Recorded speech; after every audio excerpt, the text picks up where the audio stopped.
Today, school administrators and educators were trained by the United States Secret Service on how to combat targeted violence in schools. A Pennsylvania man who ran a daycare center at his home has been arrested and charged with sexually assaulting multiple children under his care. Pennsylvania is getting another casino. Penn National got the okay to build a mini casino right off the turnpike in Morgantown, Berks County. The FAA is testing out the safety of shrinking airline seats, but not everyone is on board with how it's being done. Funeral services are set for a Pennsylvania graduate student who was killed in the shooting rampage over the weekend in a nightclub district in Ohio. An update to an ABC 27 investigation. Schools across the state are disarming security guards. This is happening after a memo from the Department of Education. The coronavirus strain called COVID-19 has affected more than 81,000 people worldwide, killing more than 2,700. So far, the CDC says there are 15 confirmed American cases. That means detected here, but none in Pennsylvania. Visibly intoxicated. That is how a police report describes a Dauphin County commissioner. That's George Hartwick, who was spotted in public on February 16th.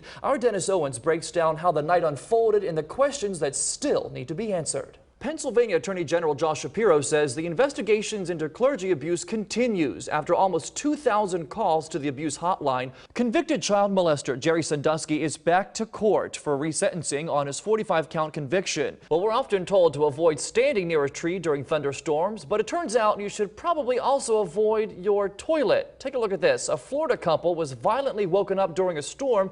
Not because of the weather, though, but because their toilet exploded. Well, the food was served with tableware and wine glasses. And Dan, they ate better than I did yesterday, I think.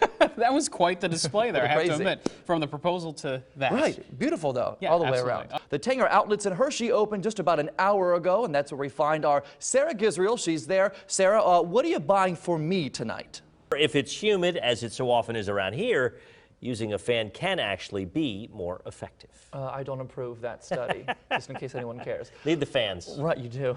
Coming up after the break tonight, Pennsylvanians are calling on their federal representatives to reform gun control measures. Sign of spring, Eric, thanks. Still ahead tonight, an update to an ABC 27 investigation involving unarmed security guards at Pennsylvania schools. Some trouble this way weekend-wise as far as weather goes. Maybe the trip back home from Thanksgiving, some problems. Yeah, Thanksgiving Day itself today wasn't bad at all either. Good evening, I'm Dennis Owens. And I'm Alex Peterson, in tonight for Alicia. President Donald Trump and the First Lady spent the day visiting El Paso and Dayton, two cities still grieving after mass shootings over the weekend that left 31 dead and dozens injured. Protesters lined the streets, many blaming Trump's rhetoric for the domestic terror attack at the El Paso Walmart. Romina Puga reports. And in the wake of those mass shootings, today in Harrisburg, a bipartisan call to address gun violence at the Capitol. Governor Tom Wolf and U.S. Senator Bob Casey joining with other lawmakers and activists to call for action at the state and federal levels. I understand we must honor the Second Amendment.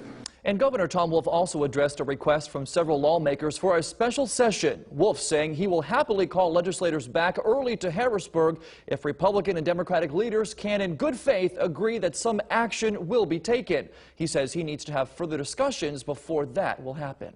Police are still looking for an Adams County teen accused of molesting a 5-year-old girl and then trying to kill her. Police say 16-year-old Octavian Perez assaulted the girl and smothered her with a pillow until she became unconscious. If you've seen Perez, you're asked to call state police. A local mother is also facing charges after police say she walked away from her daughter while she nearly drowned. Police say the woman left her 3-year-old daughter alone in the toddler pool at the Ephrata community pool, knowing she couldn't swim. Detectives say the child was found face down in the water. Then afterward, lifeguards rescued her and resuscitated her. Police tell us that little girl is doing well. Alex? Sarah, thanks so much. Saturday marks 1 year since the ground opened up in the parking lot at the Tanger Outlets in Lancaster County, swallowing several cars. A few weeks ago, a massive fire sent black plumes of smoke into the air, and the heat damaged nearby stores. The general manager of the Tanger Outlets says work continues, and they hope to have the basin completely filled before Thanksgiving.